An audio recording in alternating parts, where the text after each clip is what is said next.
हरियाणा की लोकसभा सीट पर भी बीजेपी अपने ही नेताओं के भीतर घात का शिकार हो गई। हिसार लोकसभा सीट पर बीजेपी उम्मीदवार रणजीत चौटाला की हार के बाद एक कॉल रिकॉर्डिंग बड़ी तेजी से वायरल हुआ, जिसमें रणजीत चौटाला अपनी लोकसभा चुनाव में हार के लिए कुलदीप बिश्नोई, रणधीर पनियार, कैप्टन अभिमन्यु और राज्यसभा सांसद सुभाष बराला को जिम्मेदार ठहरा रहे हैं।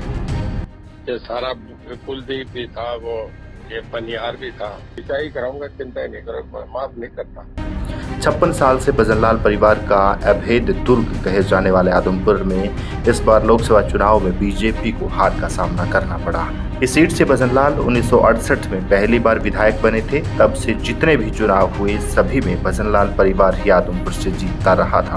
जो आदमी जौली भजनलाल जी को मन से चाहता है, चाहे वो आदमपुर हल्का है, चाहे वो हिसार लोकसभा है, चाहे वो हरियाणा है, चाहे वो राजस्थान, हम चौधरी भजनलाल जी ने आपका सेवा इसलिए कर सके क्योंकि आपने उनको ताकत दी, मजबूती दी, वहाँ तक पहुँचाया। और मेरे को भी आपने ताकत दी, मजबूती दी, मैं भी यहाँ तक तो पहुँचा। रणधीर पनियार ने कहा कि अगर मैं और कुलदीप बिश्नोई आदमपुर और नलवा में जोर न लगाते तो रणजीत दोनों जगह 50-50 हजार वोटों से हारते। रणजीत चौटाला चुनाव के बाद अब ये बातें बोल रहे हैं। बिश्नोई और रणधीर पनियार दोनों ने अगर रणजीत सिंह की मदद ना की होती तो आदमपुर और नलवा में ये लगभग 50 हजार से चुनाव हारते। रणजीत चौटाला को चुनाव के बाद कार्यकर्ताओं से फीडबैक मिला है कि आदमपुर और नलवा में हार का कारण कुलदीप बिश्नोई है।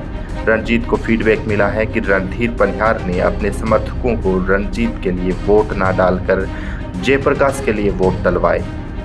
लोकसभा चुनाव में बीजेपी के रणजीत सिंह चौटाला आदमपुर और नलवा विधानसभा से हार गए थे।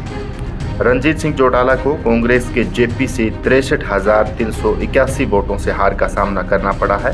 हालांकि चुनावी नतीजों के बाद रणजीत सिंह ने भीतर घात के संकेत दिए थे, लेकिन वायरल ऑडियो में जिस तरह से रणजीत सिंह चौटाला बीजेपी के बड़े बड़े नेताओं के नाम लेकर उन पर गद्दारी करने के आरोप लगा रहे हैं, उससे साफ है कि रणजीत को उम्मीदवार बनाए जाने से नेताओं और कार्यकर्ताओं में खासी नाराजगी थी।